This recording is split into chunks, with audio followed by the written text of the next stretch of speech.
Okay, welcome back.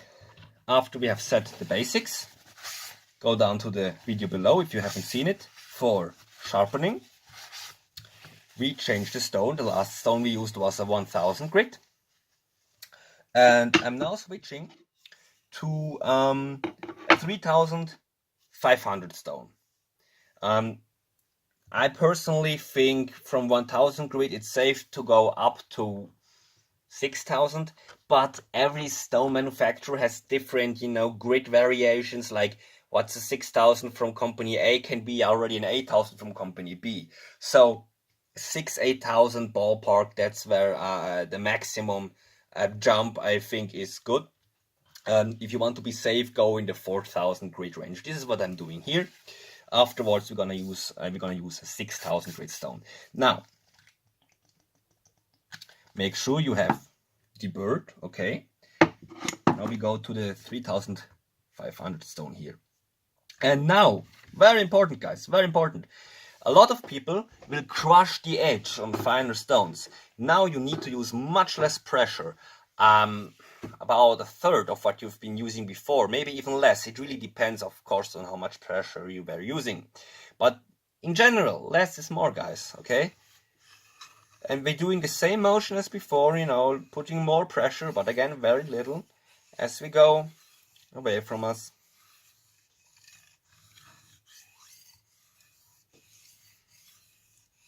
And I'm more or less using the weight of my hand now, okay, to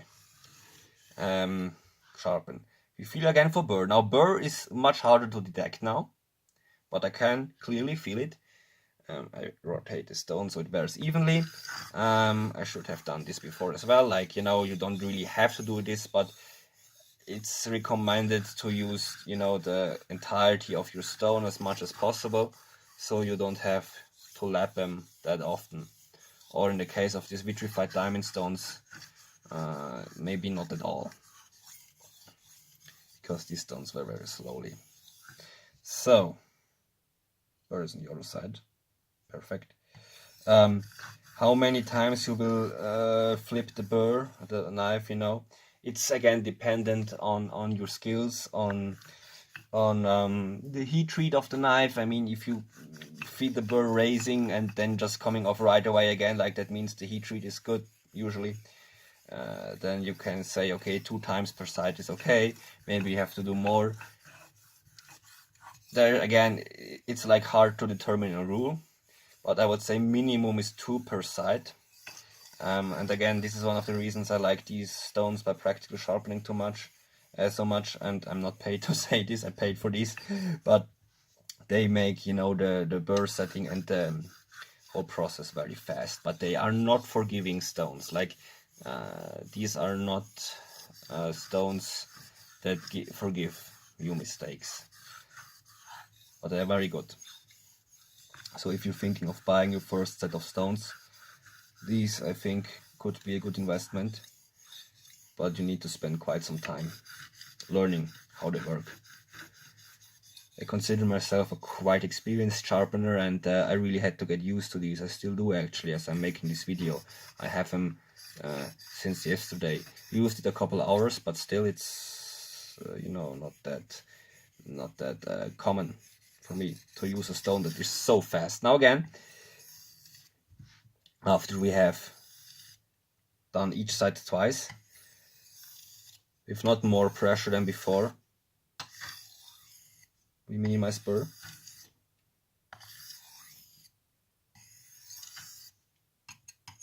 Ugh, that was a screech noise, sorry if you heard that. Oof.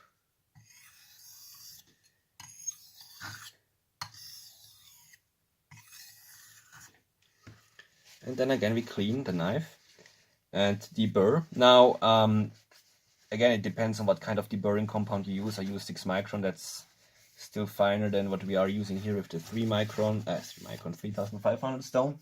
Again, 1 pass per side. I like to start at the heel, then stropping, spending a little more time, like lingering a little more here, and then doing the pull. Because if you just do this right away, this part won't get stropped properly. It's the same if you ever ground a knife on a belt sander, you will like you want to stay here for a little longer before you go to the tip. Now, let's see how the burr is like. Oh, yeah, it feels like quite nice and sharp. Let's do a quick sharpness test after the 3500 grit. Yeah, you can see it's already nicely cutting kitchen paper.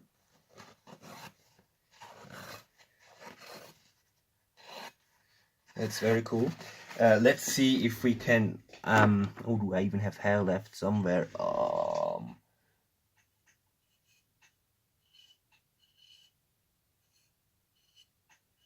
Yeah, it's kinda starting to shave.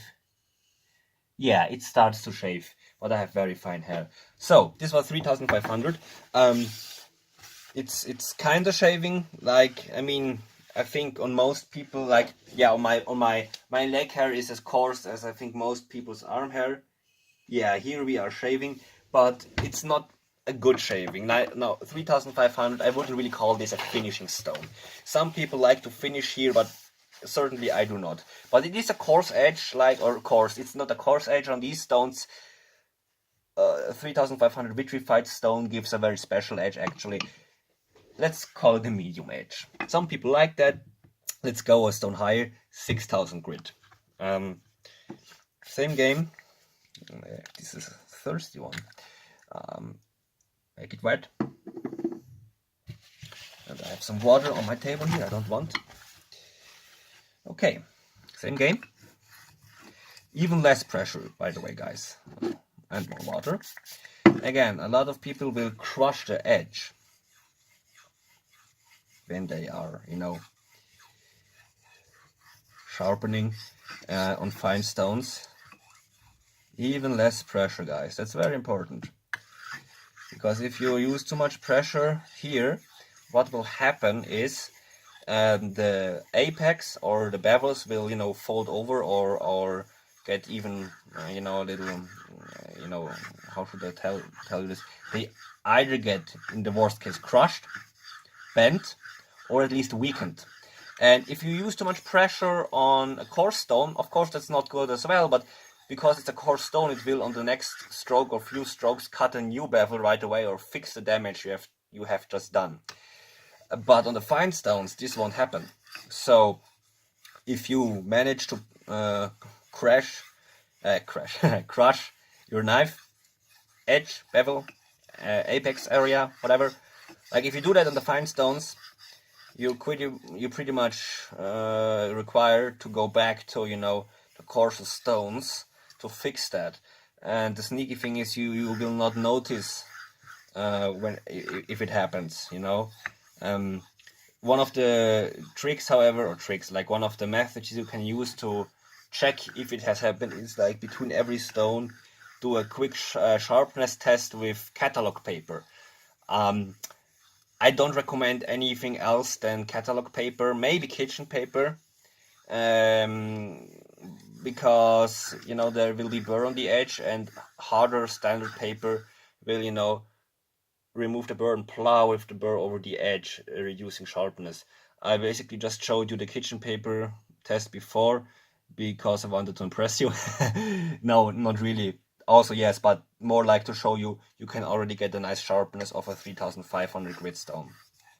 But the go-to medium I would recommend for sharpness testing in between stones and while sharpening and also afterwards is catalog paper. The catalog paper will get cut easily already at 1000 grit if you've done the job right. However, so it's not about can I cut it or not. It's more about, or should be more about, how does it cut? Does it stutter when we go through the paper? Listen to the sound, how it's going through the paper. I'm gonna do it soon, by the way. And yeah, I'm gonna explain very soon to you what I mean. Now we do some strokes again.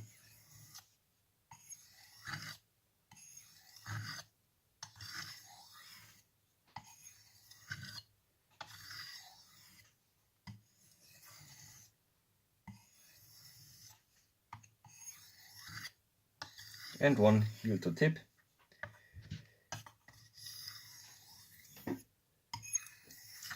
Okay, now this is the last time I use my deburring strop. Now I wouldn't use this if this was a 6000 grit stone from a company like Naniva or Suihiro or Shapton, where the 6000 grit really is finer than this strop. But because this is vitrified diamond, I'm one last time will use this strop.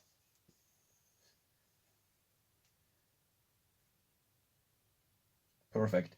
Burr has come off. Now we will, before we use the final sharpening stone, do this catalog paper test I was announcing. Okay. I go slowly. And yeah, did you hear that? Maybe you hear that, like, I heard at the tip is a little bit of burr left. Yeah, there's a little bit of burr left at the tip, but that's okay, because we're gonna use another stone now, and it's such a little bit of burr that I don't feel the need to go back here. Or you know what, let's do it. Like,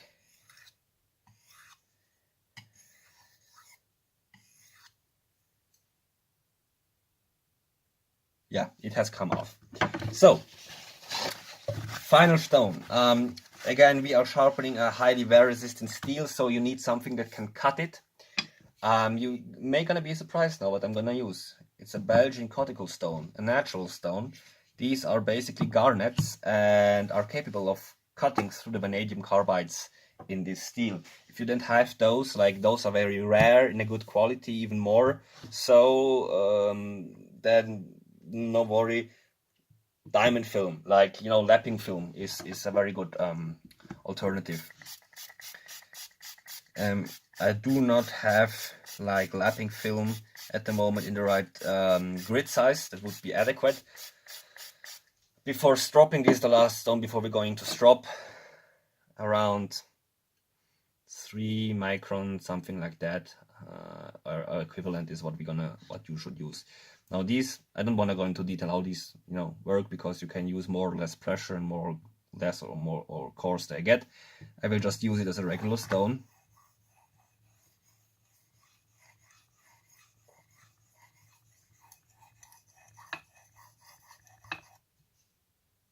Perfect.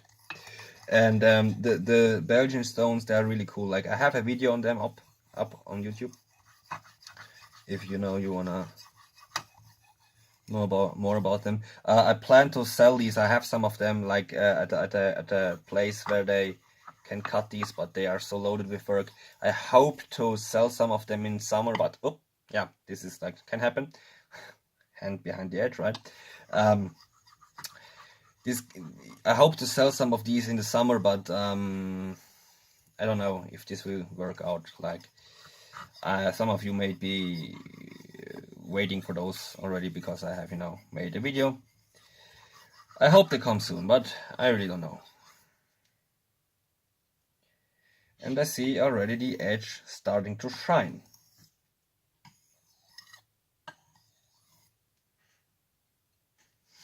Maybe I can show you this. Starting to get shiny. Nice.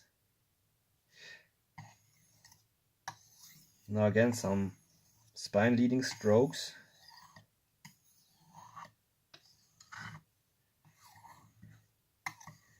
The scratchy thing, by the way, you hear is the ricasso of the knife touching the side of the stone.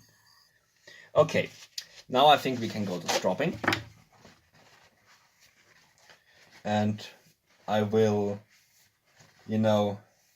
make another video about it, I think. Yeah, like this is already 40 minutes long, so you can rewatch it partially. So I will stop here and see you right away again with stropping.